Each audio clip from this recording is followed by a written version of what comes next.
All right, I want to go back to this notion of gaming for anybody who doesn't understand what that word means or who doesn't understand how militaries around the world do war gaming. Can you just say a little bit more about what this process is like and why that's such a good one? Sure. So a game is a story that you get to be in.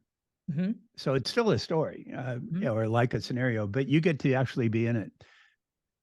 A viable, kind of good gaming experience is one that has emotionally laden attention.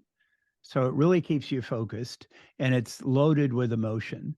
So it isn't necessarily video gaming, although today's video games, the interfaces on today's video games are roughly 10 times better than anything we have in offices. So that's why we argue in the Office Shop book that the kids are going to have a competitive advantage when they join the workforce because they're going to be much better at gaming it than we are. And in these gaming experiences, what you're trying to do is to simulate the future that isn't here yet, Yeah. and then allow people to practice in low risk ways. So, for example, I got to visit the Fort Irwin, the National Training Center for the U.S. Army, just nearby, near Las Vegas.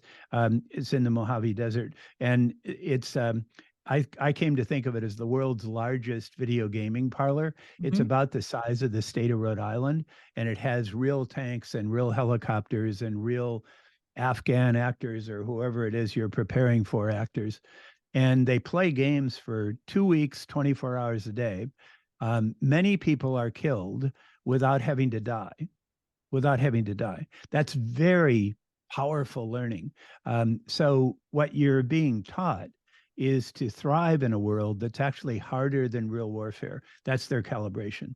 Now, it's a lot harder to do that in business. It's not, it's really hard to do something like they do at the National Training Lab in a business world, but you can do it through role play, through what my colleague Jane McGonigal calls real play, where you have people playing simulations, but as themselves. It's possible to stretch and allow people to practice in low risk ways, Right. and that's what I mean by gaming.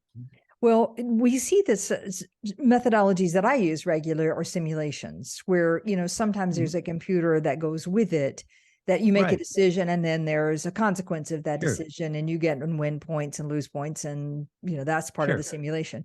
But you could do the same, I'm assuming, in your gaming where we're talking about being in a future state with a potential disruptor and you're now That's right. trying to make decisions, business decisions, That's right. investment, hiring, go no go decisions and see Yes. how those interact in this potential future state.